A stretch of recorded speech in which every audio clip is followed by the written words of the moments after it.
नमस्कार। आज की इस वीडियो में आप सभी का स्वागत है।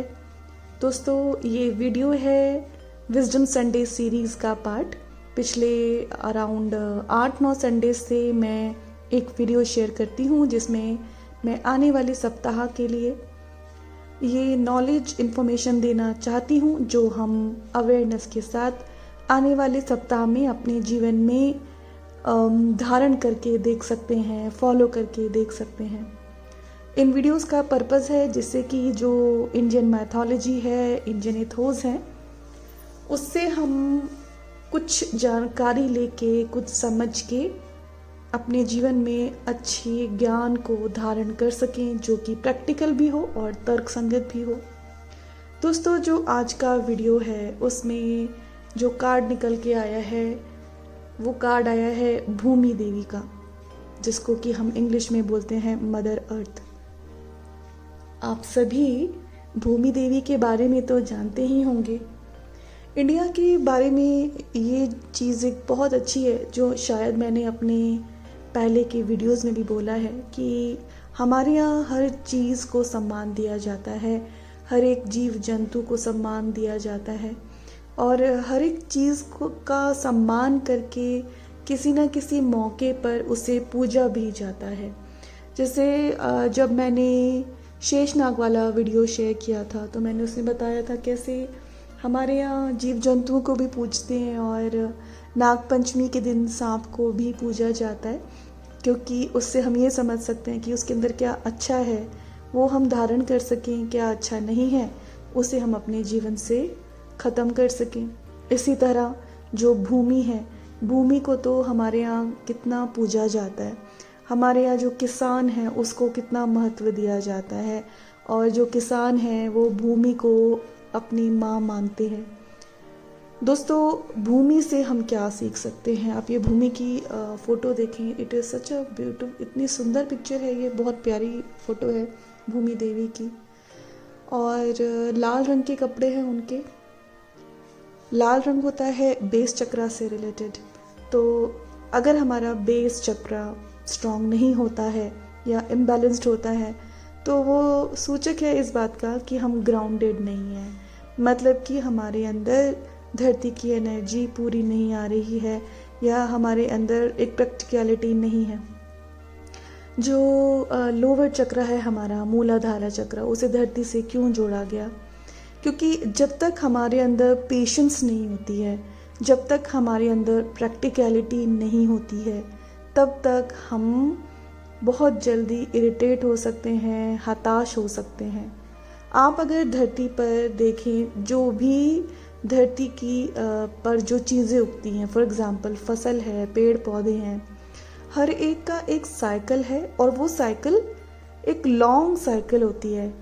मतलब कि आपने मन में सोच लिया कि आपको पेड़ पौधे उगाने हैं, आप उसको पिक्चराइज तो अभी कर सकते हैं मन में, आप अभी सोच सकते हैं कि आपके पेड़ पौधे कैसे लगेंगे, लेकिन हर एक जो आप बीज बोएंगे उसकी जो साइकिल है वो अलग है।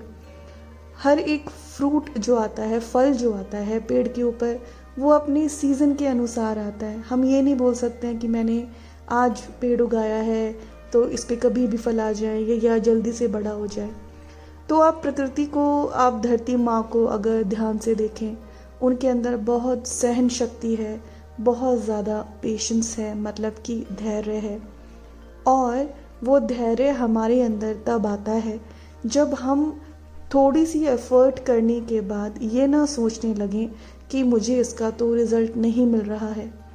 दोस्तों, आप में से बहुत सारे लोग मेरे साथ मेरे चैनल के द्वारा जुड़े हुए हैं। आप में से बहुत सारे लोगों को बहुत कुछ नई नई जानकारी आध्यात्मिकता के बारे में, अपने अंतर्मन के बारे में समझ में आई हैं। लेकिन कई बार ऐसे होता है, आप में से बहुत सारे लोग ये पूछते हैं कि मैं ये कोशिश तो कर रही हूँ, मैं ध्यान कर रही हूँ, मैं प्राणायाम कर रही हूँ, मैं अपनी सोच को बदलने की कोशिश कर रही हूँ, लेकिन कुछ बदलाव तो हो नहीं रहा है। तो दोस्तों, जब भी हम ऐसा सोचें, जब हम सोचें कि मैंने तो एफर्ट कर ली लेकिन फल नहीं मिल रहा है, तब हमें उस वक्त भूमि माँ को, धरती माँ को याद करना चाहिए जब हम देखेंगे कि धरती माँ के अंदर कितनी सहन शक्ति है, कितना धैर्य है, तो हमें भी याद आएगा कि चाहे हमने अपने अंदर एक रूपांतरण का एक जो प्रक्रिया है उसको स्टार्ट किया है, लेकिन ज़रूरी नहीं है कि उसका फ्रूट तब मिलेगा जब हमें लगता है कि अब हमने बहुत ज़्यादा एफर्ट कर ली है। हमारा पर्पस तो सिर्फ एफर्ट करते जाना है, अपने अंदर धीरज और विश्वास के साथ। अगर आप भूमि माँ को देखें तो हम लोग सभी जानते हैं कितनी सारी वॉर्स हुई हैं, कितने सारे जिसको हम बोलते हैं युद्ध हुए हैं। वो कितने काल से युद्ध कुछ ना कुछ होते आए हैं। और धरती माँ का अगर अभी आप देखें तो कितना एक्सप्लॉयटेशन होता है। जहाँ पर भी देखें आप पेड़ काट दिए जा रहे हैं, बिल्डिंग्स बनती रहती हैं, जो धरती पर जो नदियाँ हैं उनका पानी कितना गंदा हो गया है। आप कहीं भी किसी भी सिटी में जाएं, आप इवन अगर आप पहाड़ों में भी जाते हैं तब भी वहाँ पे सिर्फ आपको कंस्ट्रक्शन, पॉल्यूशन और एक्सप्लॉयटेशन ऑफ नेचर, बस यही दिख रहा है। लेकिन तब भी धरती माँ हर चीज़ सहन करने के बावजूद भी हमें सब कुछ प्रोवाइड कराती ही रहती है। इतनी सहन शक्ति हमारे अंदर कब आती है? इतनी सहन शक्ति हमारे अंदर सिर्फ तभी आ सकती है जब हमारे अंदर ज्ञान हो और हमारे अंदर विश्वास हो कि जो भी हो रहा है उसके पीछे कोई ना कोई एक कारण ज़रूर है। तो धरती माँ के अंदर कितनी सहन शक्ति है, वैसी ही सहन शक्ति हमें हमारे अंदर इनकलकेट करना आसान तो नहीं है, लेकिन जब हमें एग्जाम्पल मिलता है तब हम उस एग्जाम्पल को देख के सीख भी सकते हैं। दोस्तों, मुझे याद है मैंने सीखा है अपने घर में कि जब भी हम उठते हैं तो धरती पर पाँव रखने से पहले हमें धरती माँ को प्रणाम करना चाहिए। दोस्तों, जब हम ऐसी इस तरह की कोई भी एक्टिविटी अपने जीवन में करते हैं तो उससे क्या होता है, हमारा एक कनेक्शन बन जाता है प्रकृति से। जैसे कि आप सभी ने बचपन में ज़रूर सीखा होगा कि सूर्य को नमस्कार करें, धरती माँ को प्रणाम करें, और जो आपके हाथ हैं हाथों को देखकर ईश्वर को नमस्कार करें। एक मंत्र भी है, कराग्रे वसति लक्ष्मी, कर मध्य सरस्वती, कर मूले स्थित गौरी, प्रभाते कर दर्शनम। मतलब कि जो 3 देवियां हैं उनके दर्शन हम अपने हाथ में ही कर सकते हैं। ये सब हमें क्यों सिखाया गया है? जिससे हमारा एक कांस्टेंट कनेक्शन प्रकृति के साथ हमेशा बना रहे।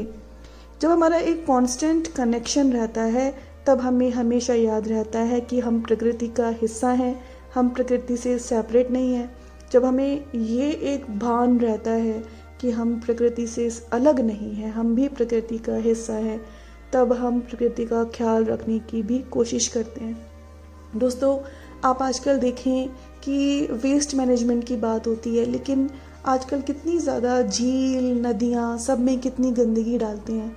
तो अगर हम भूमि देवी की इज्जत करते हैं, अगर हम Earth is our only home, मनुष्य जाति का इकलौता एक घर सिर्फ धरती माँ है, तो क्या हमें धरती माँ के प्रति कृतज्ञ नहीं होना चाहिए? क्या हमें उनके लिए कुछ ना कुछ नहीं करना चाहिए? दोस्तों, जैसे मैं ये वीडियो बना रही हूँ तो मेरे मन में यही आ रहा है, मैं आप सबसे यही प्रार्थना करूँगी कि आप ये मत सोचें कि और लोग क्या कर रहे हैं, आप अपना कर्म अच्छा करें। आपके घर में अगर वेस्ट मैनेजमेंट ठीक से नहीं है, मतलब कि अगर आपके घर में आप जो कूड़ा होता है घर का, अगर आपके यहाँ फैसिलिटी है कि आपके यहाँ वेट वेस्ट, ड्राई वेस्ट, जो डिफरेंट कैटेगरीज वेस्ट की बनाई हैं, उसके अनुसार अगर कूड़ा सेग्रीगेट किया जा रहा है तो आप प्लीज़ उसमें हेल्प करें, आप उस चीज़ को अच्छे से मानें। जब आप बाहर जाते हैं तो मैंने कई बार देखा है, जो सो कॉल्ड पढ़े लिखे लोग होते हैं या फिर जो सो कॉल्ड एलीट क्लास के लोग होते हैं, वो अपनी कार में बैठ के और आइसक्रीम के रैपर्स, चिप्स के रैपर्स और पानी की बॉटल्स जो होते हैं वो बाहर फेंक देते हैं। दोस्तों, अगर आप ऐसा करते हैं या आप किसी को ऐसा करता हुआ देखते हैं तो प्लीज़ इसे अपनी जिम्मेदारी बनाएं कि आप खुद भी ना करें, अपने बच्चों को भी सिखाएं कि वो ऐसे गंदगी ना फैलाएं। और अगर आप किसी को देखते हैं तो बड़े प्यार से उसे समझाएं कि उसे ऐसा नहीं करना चाहिए। ऐसे ही अगर आपके साथ पॉसिबल है तो पेड़ पौधे लगाएं, नहीं पॉसिबल है तो जो ऑर्गेनाइजेशंस हैं जो पेड़ लगाती हैं एटलीस्ट वहाँ पर दान करें। कुछ ना कुछ ऐसा करें जो आप प्रकृति के लिए करें, धरती के लिए करें, क्योंकि जो धरती है वो अपने आप से तो कुछ नहीं करती है, वो सिर्फ सहती रहती है। और फिर जब कुछ नहीं होता है तो फिर वो भूकंप आते हैं, वो प्रलय आती है, तब भी जो एक मनुष्य होता है वो तब भी सिर्फ यही रोता है कि भगवान हमारे साथ बुरा कर रहा है। हम तब भी नहीं समझ पाते हैं कि हमारा क्या कर्तव्य है।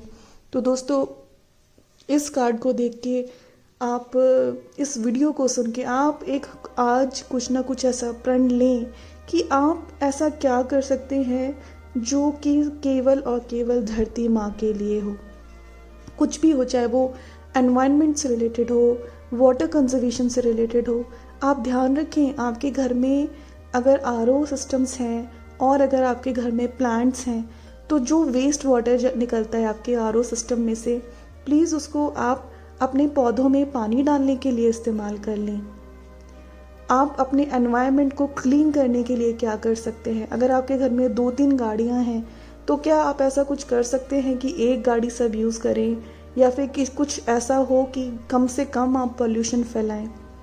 दोस्तों, हम अगर अपने बारे में सोचते रहेंगे तो डेफिनेटली जो भूमि माँ है वो कभी ना कभी तो हमारा साथ देना छोड़ देगी।